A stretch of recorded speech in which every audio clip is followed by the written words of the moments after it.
Yeah, so I've never really been a DC guy. Always more of a Marvel guy. Why is that? I don't really know, to be honest. I feel like I always just kind of heard DC movies never hit, but I really put that statement to bed watching Batman Begins by Christopher Nolan.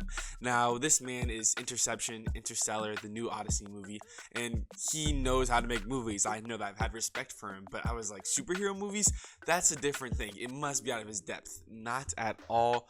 Oh my goodness. I feel like seeing this superhero movie really rejuvenated my love for superhero movies. Like, this was a great origin story. I feel like they haven't done something this well since Iron Man 1. I know that sounds kind of suspicious, so stick with me here. I mean, first off, the reason why I loved Iron Man 1 was because Tony Stark, you have this genius engineer, rich playboy kind of guy who gets done over by his own creation. And so it's like he goes through his own character development of realizing that, he's responsible for a lot of the crimes that he's seeing be committed.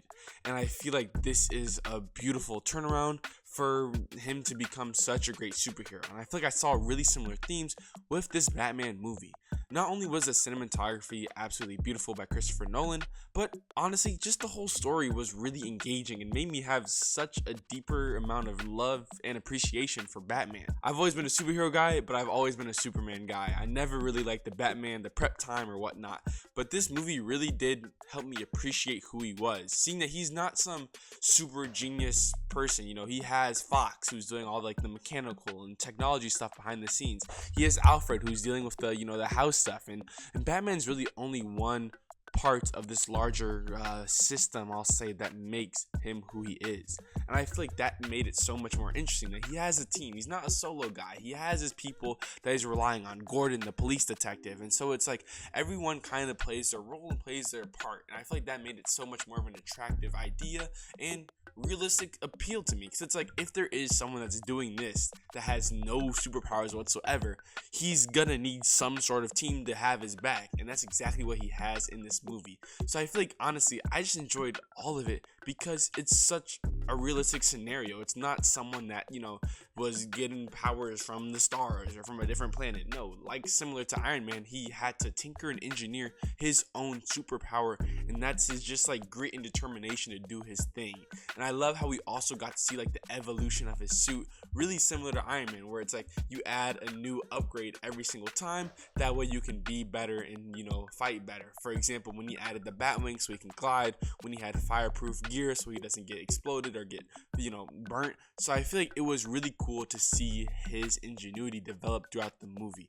And I feel like it really just again made me have such a deeper respect and appreciation for Christopher Nolan, and seeing how special of a movie maker he is. He is just obviously a very prolific movie maker, and I feel like I really did love this movie, and I'm really looking forward to the 2 additional Batman movies and seeing how he cooks. And one thing that I really enjoyed was how he didn't have an end credit scene. Instead, he built it into the movie, which is I think how it should be. There's no reason to add a little gimmick at the end that Marvel does to prolong the amount of time that viewers are watching the movie. In fact, I think it's such a great idea that you're able to kind of cultivate that in and make it one standalone product. The fact that they were able to place the calling card of the Joker and not have it detached from the current movie and still make it feel as impactful as ever. This, I feel like, allows for a seamless transition between movies rather than a start and jump nature that we really have in Marvel. And that's something that's taking it down, is that it's too herky-jerky here and there. It's not a fluid, continuous movement as it used to be in the end, where they really would sync up every movie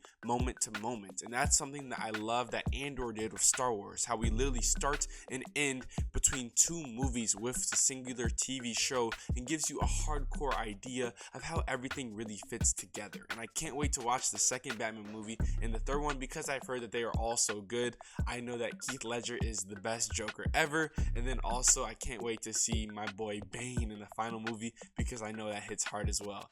Let me know your favorite moment from this Batman movie. Honestly, I had a lot of favorite moments, and I feel like that's the best part when reflecting about this whole movie. Was just a great package where everything had a rhyme and reason to it. I didn't feel like things were being done just to be done, and I feel like it was interesting in that manner. Like, they weren't skipping over any parts of his training arc. We really got to see him develop as a fighter and a superhero, and I feel like that's what made me feel so interested in it. I remember I watched the Green Arrow TV show, and I really enjoyed it because at the beginning, you're having to see him go through it. He's not just like a perfect aim archer. No, like he has flaws that he has to deal with and get better with. And so genuinely, this movie was such a great experience, and I highly recommend it to any superhero movie.